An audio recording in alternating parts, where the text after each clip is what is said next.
All right, what's going on, you guys? Nick here with Nick's on the Power. So we've talked a lot about the Mr. Universe competitions and the Mr. Olympia competitions on this channel. But one thing that we haven't spent a whole lot of time talking about here is the Mr. America competition. So the Mr. America, specifically the AAU Mr. America, predates both the Mr. Universe and the Mr. Olympia competitions. It started back in 1939. Now, for this video, I'm going to give you guys my top 5 Mr. America winners of all time, specifically in the AAU Mr. America. Now, at one point, there was both an IFBB and an AAU Mr. America, but for this video, we are only going to be talking about the AAU Mr. America winners because that was the longest running Mr. America competition. Now, I'm going to be picking this top 5, not only based on top 5 best physiques, but top 5 most interesting historical stories in bodybuilding that came out of these Mr. America victories. Now, coming in at number 5, I have the 1976 Mr. America winner, Kalman Cyclic, also known as Cal Cyclic. Now, Cal Cyclic was considered to have one of the best upper bodies of any bodybuilder in the 1970s. Now, the problem with Cal was that his lower body didn't quite match up with his upper body, but many people considered Cal to have some of the best arms of the 70s. Case in point, in addition to winning that 1976 Mr. America overall, at that same competition, he won the award for best arms, best chest, and best back. Now, just 1 year after winning the Mr. America at the 1977 IFBB Mr. Universe, Cal actually beat the legendary Mike Mentzer by just 1 point at that show. Now, some people were not happy with that decision, and again, that goes back to people thinking that his lower body wasn't as developed as his upper body, and he was referred to as, quote, half a bodybuilder. Now, fast forward to the 1978 Mr. Olympia, and this is the primary reason why I have Cal Cyclic on this list of the top 5 Mr. America winners of all time, because of the story surrounding Cal and the 1978 Mr. Olympia. So a couple things to note about the 1978 Mr. Olympia is, number 1, this was back when it was held in Columbus, Ohio. This was during the reign of Frank Zane, and this was back when there was still an over 200 and an under 200 pound category at the Olympia. Cal Cyclic was competing in the over 200 category. Now, Cal would wind up in 3rd place in the over 200 category and would end up coming in 5th place overall. So this was clearly not the result that Cal wanted, and according to many reports, the fan reaction to Cal when he came out and he was posing, he was by far the fan favorite. He was by far the guy that the fans wanted to win this show, and the guy that the fans were expecting to win this show, and I think Cal was expecting to win it as well. However, that was not the outcome that he received. So I think it was pretty clear that Cal felt that he was robbed, but I think a more accurate word would be crucified. Because when they announced this decision, Cal hit his own variation of the crucifix pose. Now, of course, you guys know what the crucifix pose is, but Cal did a different variation of the crucifix pose, more similar to the biblical version of what Jesus would look like on a crucifix. Of course, being symbolic that he had just gotten crucified, making this one of the most infamous poses in bodybuilding history and one of the most interesting stories in bodybuilding history, known as the crucifixion of Cal. And it all began with that 1996 Mr. America win. Now, coming in at number 4 on my list, we have the 1983 Mr. America winner, Jeff King, also known as The Neck, also known as Neckzilla. Now, the reason why I have Jeff King on this list is because I personally believe that Jeff King is one of the greatest bodybuilders to never compete in the IFBB.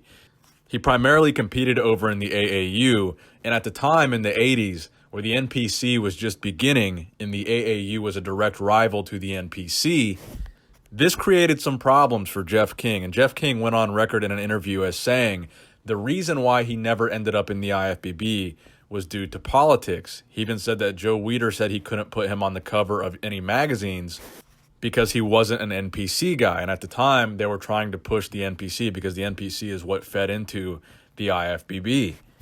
I mean, if you just look at the overall physique that Jeff King had for the 80s, he really had a fantastic physique. Many people said he reminded them of kind of a Tom Platz type of physique with that really thick, dense, muscular physique and, of course, some insanely well-developed quads. Many people also felt that he had a level of vascularity and a level of conditioning that was a little bit ahead of his time.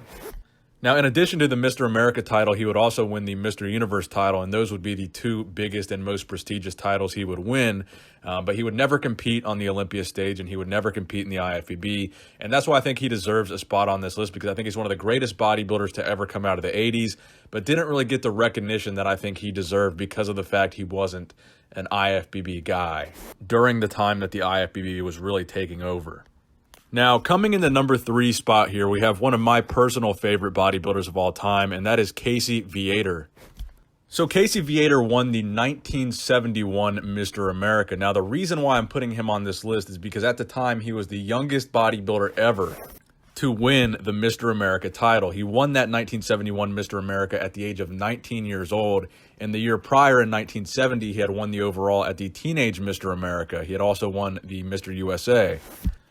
Now, you want to talk about interesting stories in the history of bodybuilding. There's really no story more interesting from the 70s than this legendary thing called the Colorado Experiment, in which Casey Viator was the primary participant in that experiment. Now, this was an infamous bodybuilding experiment because it had a number of pretty outrageous claims. The primary claim, which drew a lot of attention, was the fact that Casey Viator was advertised to have gained 63 pounds of muscle, specifically 63.21 pounds of muscle in 4 weeks or 28 days over the duration of this experiment.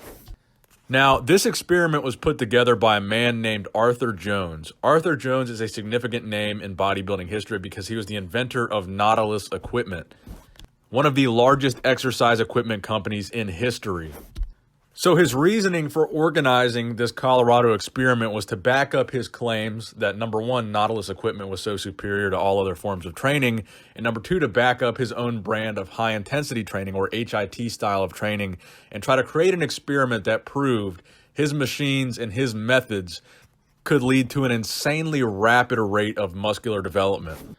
Now, to conduct this experiment with Casey Viator, Arthur Jones teamed up with a Colorado State University doctor, Dr. Elliot Please. And these were the goals that they laid out together for this experiment. Number one, to prove that very brief workouts are capable of producing rapid and large-scale increases in muscular mass and strength. Number two, that nothing apart from a reasonably balanced diet is required. And number three, and this is one of the most controversial points of this experiment, no so-called growth drugs, aka steroids, are required. And not only were they not required, but Arthur Jones swore, and Casey Viator swore, that there were no anabolic steroids used at any point during this transformation, and this was 100% as a result of the training methods and equipment of Arthur Jones. Now, this was an outrageous claim because clearly this level of muscular development, 60 plus pounds in 28 days, would be extreme and borderline ridiculous even if the participant was on steroids, but let alone if they claim to be natural and undergo a transformation like that.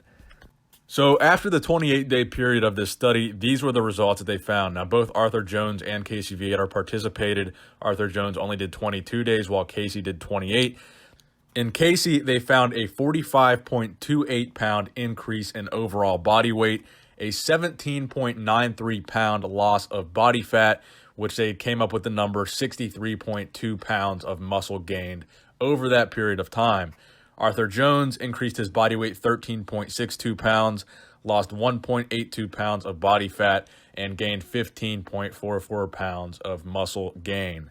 And then, of course, years after this infamous experiment, Casey Viator would go on to compete in the 1982 Mr. Olympia and place top 3, taking 3rd there. And unfortunately, back in 2013, Casey Viator passed away at the age of 62 due to a massive heart attack. Now, coming in the number 2 spot on this list, we have a bodybuilder named Bill Pearl. Again, one of my personal favorite bodybuilders of all time. And we got to throw it back all the way back to 1953 when he won the Mr. America competition. Now, Bill Pearl wasn't primarily known for winning Mr. Americas. He was known for winning Mr. Universe competitions, which he did very prolifically during his career. Bill Pearl was widely considered to be one of the best bodybuilders of the 50s and 60s, period. And he won the Mr. Universe title a total of 5 different occasions.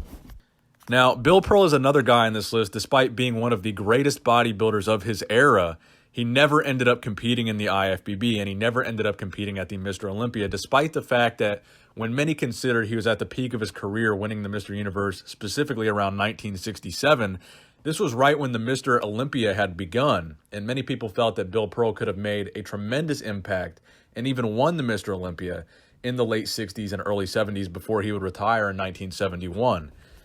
And this speculation that he could have won the Olympia was even further instigated by the fact that when he retired in 1971, that Mr. Universe competition that he won that final time, he beat Frank Zane, Reg Park, and Sergio Oliva all at that show.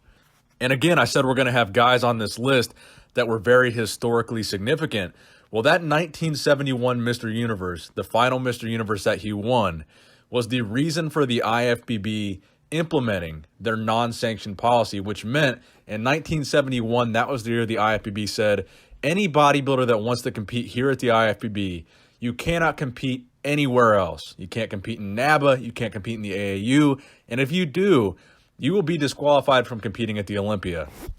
So that Mr. Universe that he won in 1971 was the NABA Mr. Universe, not the IFBB. And at that Mr. Universe, he beat Mr. Olympia Sergio Oliva.